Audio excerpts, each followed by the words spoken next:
Hola, buen día para todos. Hoy estudiaremos controversias en Jerusalén. El versículo de memorizar lo encontramos en Marcos 11:25. Y cuando estén orando, si tienen algo contra alguien, perdónenlo, para que su Padre que está en los cielos perdone también sus ofensas. Cuando Jesús llega a Jerusalén, protagoniza 6 controversias con los dirigentes religiosos. Estas 2 series de controversias actúan como paréntesis, una al comienzo y otra al final del ministerio terrenal de Jesús. Las instrucciones de Jesús, aún en estas situaciones polémicas, orientan a los creyentes tanto en asuntos fundamentales de la fe como en cuestiones prácticas de la vida cotidiana. Los líderes religiosos acuden a confrontar tareas de confundir y derrotar a Jesús. La entrada triunfal. Marcos capítulo 11, versículos 9 y 10 dice: Y los que iban delante y los que venían detrás daban voces diciendo: Hosana, bendito el que viene en el nombre del Señor. Bendito el reino de nuestro Padre David, que viene Hosana en las alturas. Jesús manda a un poblado cercano para buscar un asno en el que entraría a Jerusalén. ¿Por qué se dedica tanto tiempo a este relato? La respuesta es doble. Primero, porque demuestra las capacidades proféticas de Jesús, exaltando así la dignidad de su arribo y vinculándolo a la voluntad de Dios. Segundo, este aspecto de la historia establece una conexión con Zacarías capítulo 9, versículos 9 y 10, que describe al rey entrando en Jerusalén montado sobre un burro. También es de la entrada de Salomón en Jerusalén sobre un asno. Cuando Adonías trató de usurpar el trono de David, ordenó que Salomón fuera inmediatamente coronado. 500 años antes del nacimiento de Cristo, el profeta Zacarías predijo así la venida del rey de Israel. Esta profecía se iba a cumplir ahora.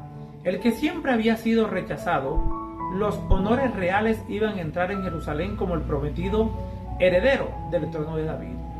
En los días de Jesús, su población era de entre 40.000 y 50.000 personas, pero ese número aumentaba en ocasión de la Pascua. La ciudad cubría una superficie de unos 125 kilómetros cuadrados, pero el monte sobre el que se erigía el templo ocupaba casi 18 de esos kilómetros. El hermoso complejo del templo dominaba la ciudad. Jesús entró por el este. La ciudad entera se vio agitada por la llegada de Jesús, pues todos se daban cuenta de la relevancia de su acción simbólica. La multitud que acompañaba a Jesús gritaba Hosana, un término cuyo significado original era salva ahora, pero que luego llegó a tener el sentido de gloria a Dios. El tiempo del secreto de la confidencialidad en la que Jesús había insistido a lo largo del Evangelio de Marcos ha terminado. Ahora Jesús entra en la ciudad mediante una bien conocida acción simbólica, vinculada a la realeza. Ingresa al templo, pero por cuanto es tarde simplemente mira alrededor y parte luego a Betania con los 12 discípulos. Lo que pudo haber terminado en una revuelta concluye, en cambio, con su serena salida de allí. Pero al día siguiente sería diferente. La acción de montar sobre un asno sugiere humildad, un árbol maldito y un templo purificado. Marcos capítulo 11, versículos 14 y 17. Entonces Jesús dijo a la higuera: Nunca jamás coma nadie fruto de ti. Y lo oyeron sus discípulos, y les enseñaba diciendo: ¿No está escrito: mi casa será llamada casa de oración para todas las naciones? Mas vosotros la habéis hecho cueva de ladrones. En la mañana, mientras venía de Betania, a unos 3 kilómetros de Jerusalén, Jesús sintió hambre. Al ver una higuera frondosa, se dirigió a ella para encontrar tal vez algún fruto temprano. Esta acción no habría sido considerada un hurto, puesto que según la legislación del Antiguo Testamento, uno podía comer del campo o huerto donde un vecino para satisfacer su apetito. Pero no encontró fruto y dijo al árbol: Nunca más coma nadie fruto de ti. Aquello era una acción atípica y extraña de parte de Jesús. Pero lo que acontece inmediatamente más impactante aún. Lo que sucede luego tuvo lugar probablemente en el atrio de los gentiles, donde tenía lugar la venta de animales para los sacrificios, una novedad implementada poco antes por Caifás. Jesús expulsa a los vendedores para restaurar el culto reverente. Su acción es una afrenta directa contra los que estaban a cargo del sistema del templo. Jesús vincula 2 pasajes del Antiguo Testamento en su dura reprimienda contra el profano tráfico. insiste en que el templo debe ser una casa de oración para todos los pueblos. Eso está en Isaías capítulo 56, versículo 7.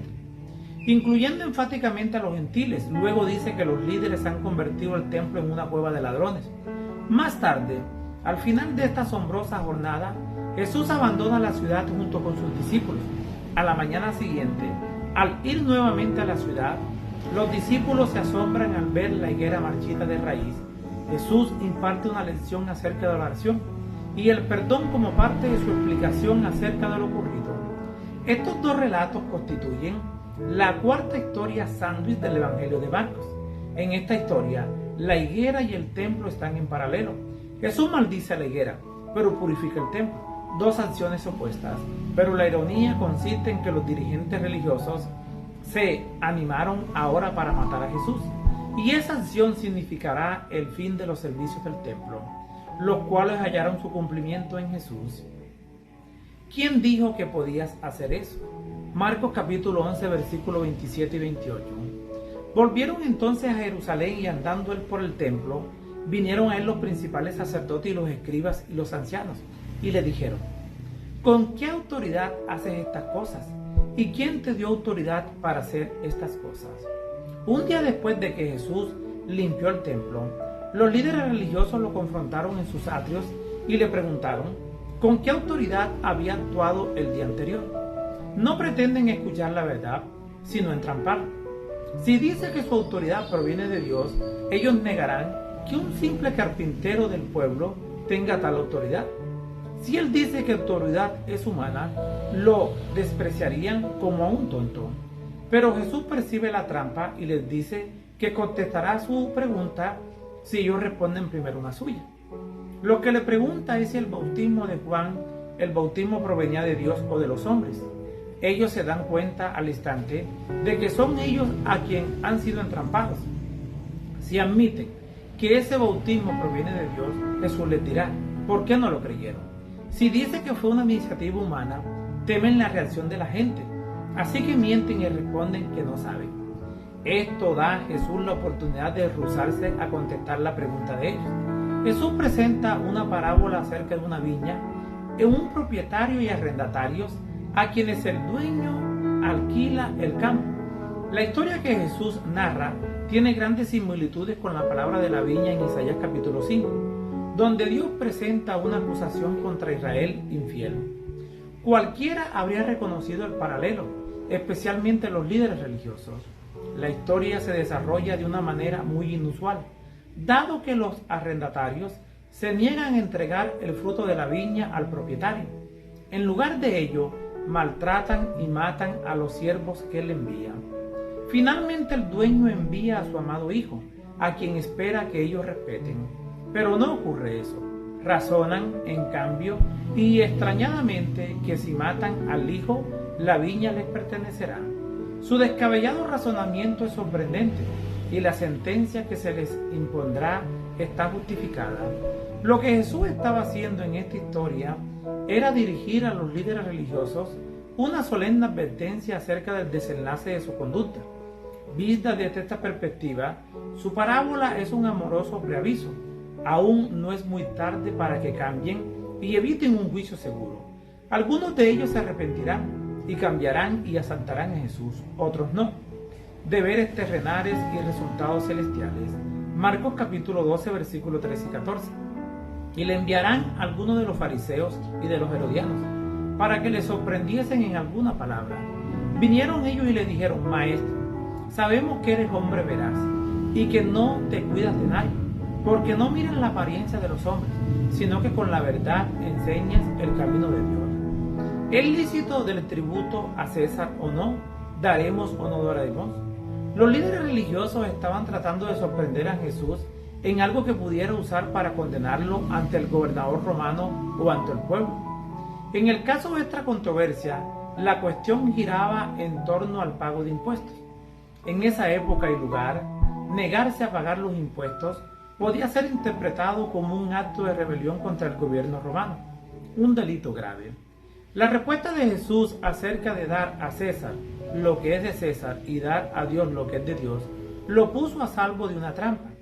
pero también significó una profunda lección sobre la responsabilidad del creyente hacia el gobierno.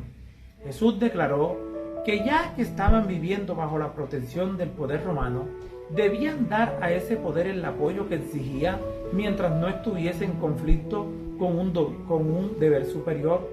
Da oportunidad tributar su primera fidelidad a Dios. Lo que viene luego es una pregunta acerca de la resurrección de los muertos. Los saduceos eran un grupo sacerdotal que aceptaba solo los 5 libros de Moisés, como la Escritura. No creían en la resurrección de los muertos. El escenario que presentaron a Jesús fue probablemente hipotético y tenía que ver con 7 hermanos y una mujer. De acuerdo con la ley de Moisés, a fin de preservar la propiedad dentro de la familia, cuando un hombre moría sin dejar descendientes, su hermano debía casarse con la viuda, y el primogénito resultante de esa unión era considerado legalmente como un hijo del difunto. Procurando desacreditar la doctrina de la resurrección, los saduceos proponen aquí un dilema moral. ¿De cuál de los 2 hermanos será esposa la mujer cuando ocurra la resurrección? Jesús contrarresta el argumento de ellos en 2 pasos, haciendo referencia a las Escrituras y al poder de Dios. Primero, describe el poder de Dios en la resurrección e indica que la institución del matrimonio ya no existirá en el cielo. Luego defiende la doctrina de la resurrección apelando a Éxodo capítulo 3, donde Dios dice que es Dios de Abraham, Isaac y Jacob. Jesús da a entender que esto significa que Dios los resucitará. Ellos no pueden permanecer muertos si Dios es el Dios de Abraham, de Isaac y de Jacob, quienes están ahora muertos. El mandamiento más importante. Marcos capítulo 12, versículos 29 y 30. Jesús le respondió: el primer mandamiento de todos es: oye Israel, el Señor nuestro Dios, el Señor uno es, y amarás al Señor tu Dios con todo tu corazón, con toda tu alma y con toda tu mente, y con todas tus fuerzas. Este es el principal mandamiento. Por lo tanto, el hecho de que un escriba escuchara las disputas y apreciara las respuestas de Jesús demuestra honestidad y valentía frente a la animosidad prevaleciente contra él. Habría sido más fácil simplemente permanecer en un segundo plano y solo observar, aún simpatizando con Jesús. Pero este hombre no hace eso. El escriba penetra hasta el corazón mismo de la religión con su pregunta acerca de cuál de los mandamientos es el más importante. Jesús responde con simplicidad y claridad, citando la Shema, la confesión de fe del judaísmo tomada de Deuteronomio capítulo 6, versículos 4 y 5. El más importante de los mandamientos, dice Jesús, es amar a Dios con todo el corazón, el alma, la mente y las fuerzas, es decir, con la totalidad del ser.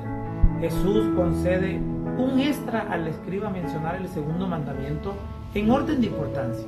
Cita nuevamente el Antiguo Testamento, esta vez Levítico 19:18. Este mandamiento consiste en amar al prójimo como uno mismo. La gente se pregunta a veces, ¿cómo es posible exigir el amor? El contexto cultural del mandato que aparece en Deuteronomio ayuda a esclarecer esto. Por lo tanto, aunque no se descarte el afecto profundo entre las partes, ese término está mucho más centrado en las acciones que demuestran esa lealtad. El escriba fue honesto y apreció la claridad y la simplicidad de la respuesta de Jesús. Reconociéndolos a viva voz, uno puede imaginar los ceños fruncidos de los otros líderes religiosos, puesto que el escriba honesto afirma que la respuesta de Jesús es válida, algo que ninguno de ellos estuvo dispuesto a hacer. Jesús también expresó su reconocimiento hacia el escriba por su respuesta honesta al decirle que no estaba lejos del reino de Dios. No estar lejos no significa estar dentro. Lo que el escriba todavía necesitaba era reconocer quién era Jesús y seguirlo, un paso adicional en el camino de la fe. Haz el paso de fe. Les habló Flavio Martínez. Que la paz de Dios les acompañe en este día.